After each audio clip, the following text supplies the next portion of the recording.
Gloire, gloire, gloire à l'Éternel des armées. Nous bénissons le Seigneur pour le souffle de vie qu'il nous donne en ce dimanche 3 août 2025. Le Seigneur nous a bénis et aujourd'hui encore, il veut nous parler. Il me révèle ce passage de Matthieu chapitre 5, le verset 37. Matthieu chapitre 5, le verset 37.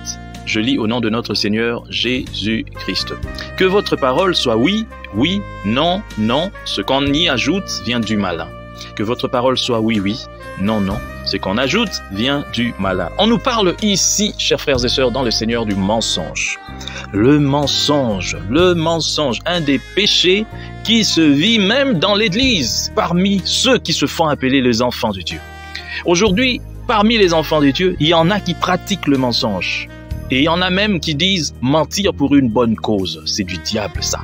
Mentir pour une bonne cause, c'est le diable qui vous met cette chose en tête. Si toi, dans ta vie, tu t'es dit « je mens pour une bonne cause », ça veut dire que tu as été malmené par le diable et que tu pratiques le péché. Ce n'est pas chrétien du tout.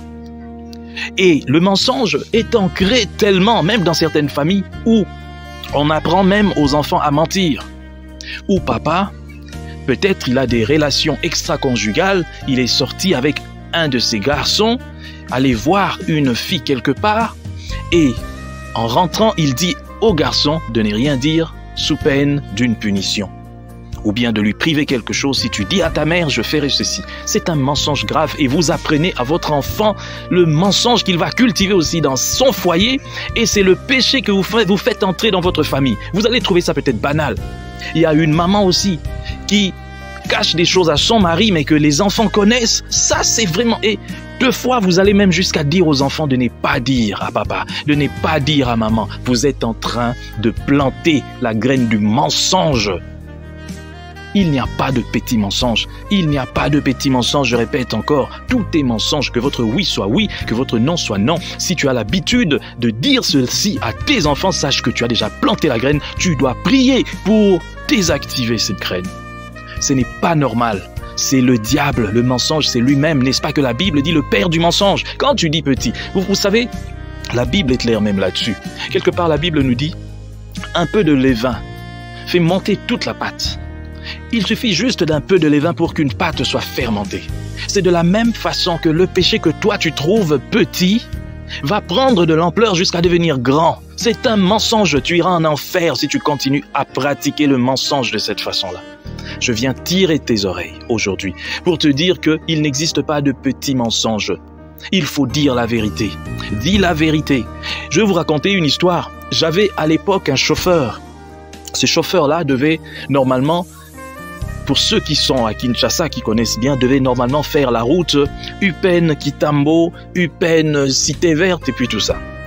Alors, il s'est fait que le chauffeur ne faisait pas cette route-là. Je lui avais strictement interdit de faire la route Kasangulu. Mais il a commencé à faire Matadi Kibala Kasangulu, Cité Verte Upen Kasangulu et puis tout ça. Et un beau jour, comme il me mentait, il a connu une grosse panne au niveau de Kasangulu. Il ne pouvait pas faire autrement, il devait me dire la vérité. Et c'est comme ça que j'ai résilié son contrat. Un jour, votre mensonge vous attrapera. Tu peux mentir à ta femme. Elle t'appelle, mais tu es où? Ah non, je suis à Lupen. Ah non, je suis à Delvaux. Ah non, je suis en ville, mais peut-être tu es à Django. Il t'arrive un accident. Et tu meurs. Tu vas comme ça. Ta dernière volonté, un mensonge. De la même manière, toi aussi, la femme, ton mari t'appelle, te demande tu es où, tu mens. Tout simplement parce que tu veux rester avec des amis. Tu veux aller je ne sais pas où. Tu veux te distraire. On te pose la question, tu mens. Tu ne donnes pas ta situation exacte. Et quelques temps plus tard, tu connais, un accident ou quelque part ailleurs. Il faut toujours dire la vérité. La vérité, la vérité. Jésus-Christ est la vérité. Ça, c'est l'évangile pratique. Ce sont des choses que nous devons apprendre. C'est élémentaire pour les enfants de Dieu. Que Dieu bénisse sa parole, qu'il bénisse tous ceux qui m'ont suivi. Que cette parole atteigne les extrémités de la terre et que la gloire revienne à Jésus-Christ au nom de Jésus lui-même. Amen. Bon dimanche à tous.